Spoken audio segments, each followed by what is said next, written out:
নমস্কার বন্ধুরা, পিঙ্কি ভিলেজ কিচেনে আপনাদের সবাইকে জানাই অনেকখানি স্বাগত। আমি পিঙ্কি, আপনারা দেখছেন পিঙ্কি ভিলেজ কিচেন। নতুন একটি রেসিপি দেখার জন্য আপনাদের সবাইকে জানাচ্ছি স্বাগত। বন্ধুরা, আপনারা চপ সিঙ্গাড়া খেয়ে খেয়ে হয়তো বোর হয়ে গেছেন, কিন্তু আজকে আমি বানাচ্ছি ভেজিটেবলস ব্রেড চপের রেসিপি। ভেজিটেবলস ব্রেড চপ আপনারা হয়তো একরকম ভাবে খেয়েছেন, কিন্তু আজকে যে পদ্ধতিতে বানাচ্ছি আমি একদম কিন্তু নতুনভাবে, খেতে কিন্তু অসাধারণ লাগবে। আর বাড়িতে আপনারা অনায়াসে কিন্তু তৈরি করে নিতে পারবেন। তাহলে বন্ধুরা, প্রথম থেকে শেষ পর্যন্ত পুরো রেসিপিটি দেখার অনুরোধ থাকলো। আর যে সকল বন্ধু আমার চ্যানেলটি দেখছো এখনো পর্যন্ত আমার চ্যানেলটিকে সাবস্ক্রাইব করে রাখোনি, তারা ঝটপট অবশ্যই আমার চ্যানেলটিকে সাবস্ক্রাইব করে রাখো আর বেল বটনটিকে অবশ্যই প্রেস করে রাখবেন। যখন এরকম নিত্য নতুন রেসিপি আমি আপলোড করব, সবার আগে নোটিফিকেশন আপনাদের কাছে পৌঁছে যাবে।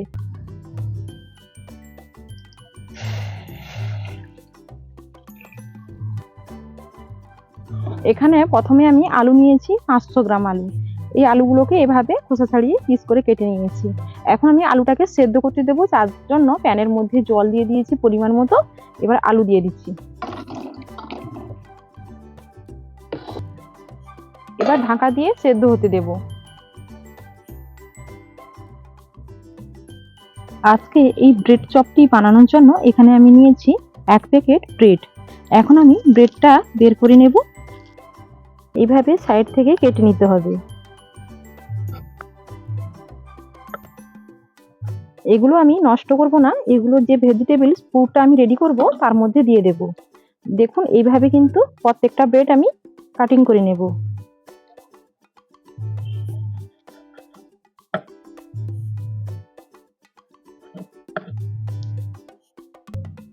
এখন আমার সবগুলো ব্রেড কিন্তু কাটা হয়ে গেছে, এদিকে আলুটাও সেদ্ধ হয়ে গেছে। এবার আলুটা জল থেকে তুলে নেব।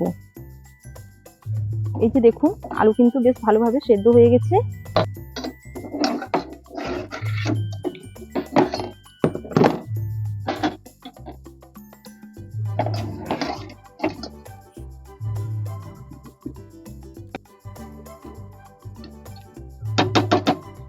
এবার আলুগুলো গরম থাকা অবস্থায় এইভাবে গ্লাস দিয়ে একটু এভাবে ভেঙে নিচ্ছি। আপনাদের হাতের কাছে যদি ম্যাশার থাকে, আপনারা ম্যাশার দিয়ে কিন্তু এইভাবে ভেঙে নিতে পারেন। বন্ধুরা, এবার কিন্তু আমি পুর তৈরি করে নেব। তার জন্য গ্যাসের মধ্যে কড়া বসিয়ে নিয়েছি। আর আজকে ব্রেড চপের যে আমি পুরটা রেডি করব, সেটা কিন্তু ভেজিটেবলস ব্রেড চপ আজকে বানাবো। তার জন্য এখন কিন্তু আমি পুরটা রেডি করে নিচ্ছি। এবার কড়াইয়ের মধ্যে দিয়ে দিচ্ছি সর্ষের তেল, 1 চামচ গোটা জিরে, 1 চামচ 5 ফোড়ন। ফোড়নের সুন্দর একটা গন্ধ বেরিয়েছে। এখন এই পর্যায়ে দিয়ে দিচ্ছি গ্রেট করা আদা, এখানে দিয়ে দিলাম 2 চামচ। আর বন্ধুরা, আজকে এই ব্রেড চপটা আমি বানাচ্ছি একদম কিন্তু নিরামিষ ভাবে, মানে একদম নিরামিষ বানাচ্ছি। আমাদের বাড়িতে আজকে নিরামিষ সবাই খাবে, তার জন্য নিরামিষ বানালাম। আপনারা যদি মনে করেন এর মধ্যে পেঁয়াজ রসুন দেবেন, তাহলে কিন্তু দিতে পারেন, তাতেও খুব ভালো লাগবে খেতে। আদাটাকে খানিকক্ষণ নেড়ে চেড়ে ভেজে নিয়েছি। এর মধ্যে এবার দিয়ে দিলাম এখানে কাঁচা লঙ্কার কুচি 2 চামচ। এবার দিয়ে দিচ্ছি এখানে মটরশুঁটি নিয়েছি, কাঁচা মটরশুঁটি এই বাটিতে করে 1 বাটি দিয়ে দিলাম। নাড়িয়ে বেশ কিছুক্ষণ এইভাবে ভেজে নেব। বেশ কিছুক্ষণ নেড়ে চেড়ে ভেজে নিয়েছি, এতে করে মটরশুঁটিগুলো বেশ ভালো করে কিন্তু ভাজা ভাজা হয়ে গেছে। এবার এখানে কিছু গুঁড়ো মশলা দিয়ে দেবো। এখানে দিয়ে দিচ্ছি 1/2 চামচ লঙ্কার গুঁড়ো, সামান্য অল্প করে দিয়ে দিচ্ছি হলুদের গুঁড়ো, 1 চামচ জিরে গুঁড়ো, 1 চামচ ধনে গুঁড়ো, 1 টিস্পুন গরম মশলার গুঁড়ো। এবার এর মধ্যে দিয়ে দিচ্ছি 1 চামচ চাট মশলা। যদি চাট মশলা হাতের কাছে না থাকে, তাহলে তোমরা লেবুর রসও দিয়ে দিতে পারো। এবার নেড়ে চেড়ে মশলাটাকে আমি কষিয়ে নেব।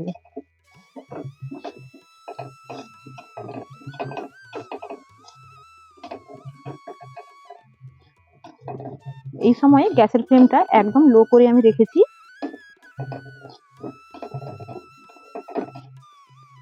মশলা থেকে সুন্দর একটা গন্ধ এসেছে। এই পর্যায়ে এর মধ্যে দিয়ে দিচ্ছি এখানে টমেটো কুচি। এখানে 2টো মিডিয়াম সাইজের টমেটো কুচি করে কেটে নিয়েছি। আর দিয়ে দেবো এখানে গ্রেট করা গাজর এখানে আমি 2টো গ্রেট করে নিয়েছি। এবার নেড়ে চেড়ে একসঙ্গে মিশিয়ে নিচ্ছি।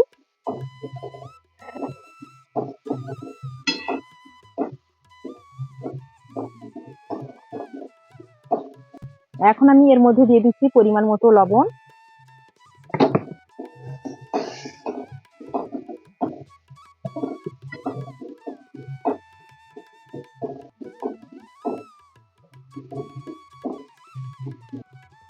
লবণটা দিয়ে এইভাবে নাড়িয়ে নেওয়ার ফলে বেশ সবজিগুলো কিন্তু জিরিয়ে গেছে।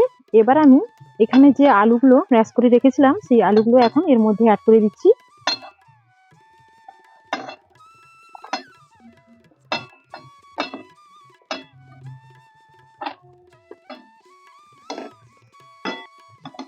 এবার নেড়ে চেড়ে একসঙ্গে মিশিয়ে নিলাম।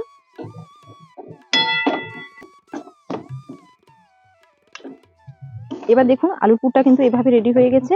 এখন আমি এর মধ্যে দিয়ে দেবো যে ব্রেডের সাইড থেকে আমি যেগুলো কেটে নিয়েছিলাম সেগুলো এইভাবে হাত দিয়ে ছোট ছোট করে গুঁড়ো করে নিয়েছি। এখন এগুলো এর মধ্যে দিয়ে দেবো। এর মধ্যে 1 থেকে 1.5 চামচ মতো চিনি দিয়ে দেবো। লবণটা আগে একটু কম দিয়েছিলাম, এখন দিয়ে দিচ্ছি আরো সামান্য পরিমাণে লবণ। এবার দেখুন এখানে নিয়েছি চীনাবাদাম, ভেজে আমি এভাবে খোসাটা ছাড়িয়ে নিয়েছি, এর মধ্যে দিয়ে দিচ্ছি, খেতে খুব ভালো লাগবে। এবার দিয়ে দিচ্ছি ধনেপাতার কুচি। এবার নেড়ে চেড়ে একসঙ্গে মিশিয়ে নেব।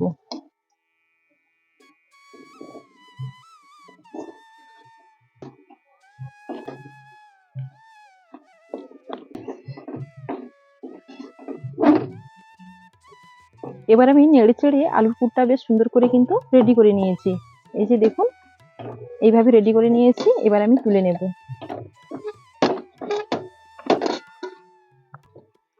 এবার এই পুরটা আমি একটু ঠান্ডা করে নেব।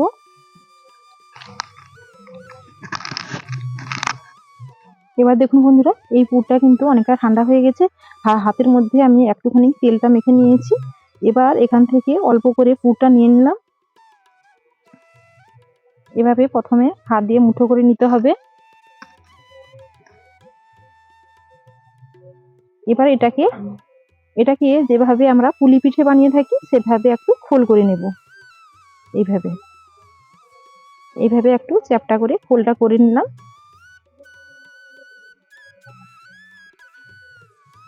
এবার দেখুন এখানে আমি চিজ নিয়েছি, এই চিজটা এই মাঝখানে বসিয়ে দিলাম, দিয়ে তার দিক থেকে মুখটা বন্ধ করে নেব। আজকে বন্ধুরা এই ব্রেড চপটা আমি চিজ দিয়ে বানাচ্ছি, ভেজিটেবলস চিজ দিয়ে এই ব্রেড চপটা বানাচ্ছি। খেতে কিন্তু ভীষণ ভালো লাগে, আর বাচ্চারা তো সব থেকে বেশি করে পছন্দ করে। দেখুন এইভাবে করে বাকিগুলো তৈরি করে নেব। এখানে দেখুন সবগুলো আলুর পুর কিন্তু এইভাবে বল শেপ দিয়ে আমি রেডি করে নিয়েছি। আর এখানে নিয়েছি একটা থালার মধ্যে এই কাপে হাফ কাপ মতো গরুর দুধ নিয়েছি। এখন এই দুধটা থালার মধ্যে আমি ঢেলে দেব।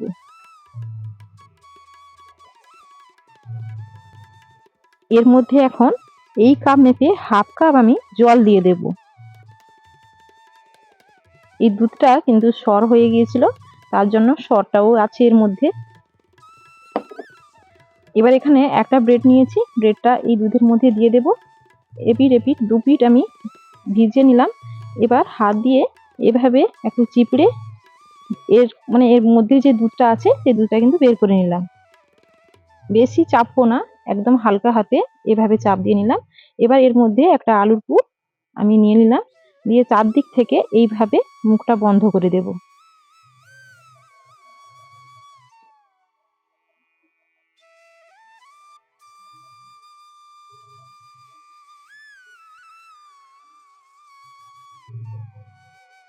এইভাবে চিপে চিপে চারদিক থেকে মুখটা বন্ধ করে নিতে হবে।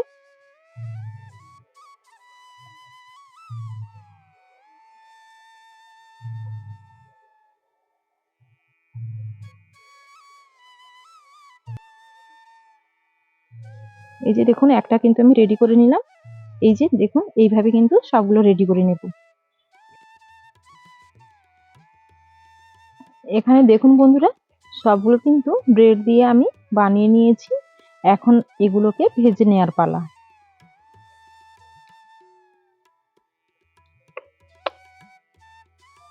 প্রথমে তেলটা আমি হাই হিটে গরম করে নিয়েছি। এবার ব্রেড চপগুলো ভেজে নেব। তেলের মধ্যে দিয়ে দিলাম।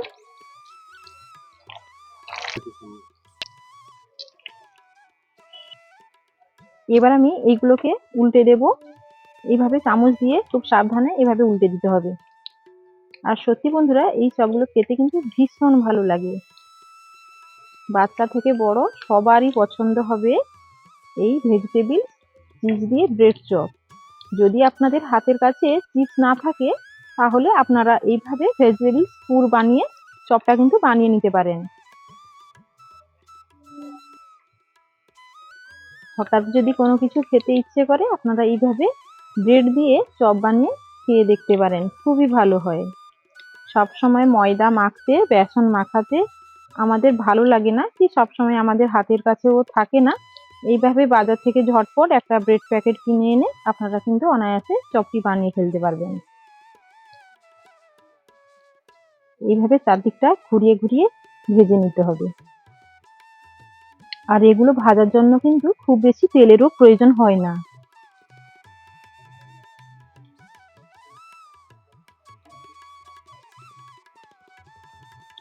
বন্ধুরা, প্রথমে কিন্তু গ্যাসের আঁচটা হাইতে রেখে এক পিঠ করে উল্টে আমি ভেজে নিয়েছিলাম। তারপরে গ্যাসের আঁচটা একদম হালকা করে, মানে একদম লো ফ্লেমে করে এইভাবে অনবরত উল্টে পাল্টে আমি দেখুন এইভাবে লাল করে কিন্তু ভেজে নিয়েছি। কতটা সুন্দরভাবে এগুলো তৈরি হয়ে গেছে। এখন আমার ভাজা হয়ে গেছে, এখন তেল থেকে ছেঁকে আমি তুলে নেব।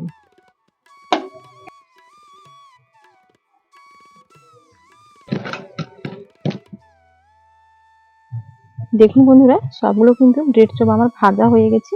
কত সুন্দরভাবে দেখুন তৈরি হয়ে গেছে ব্রেড চপগুলো। এখন আপনাদেরকে দেখাচ্ছি এটা কতটা মুচমুচে হয়েছে।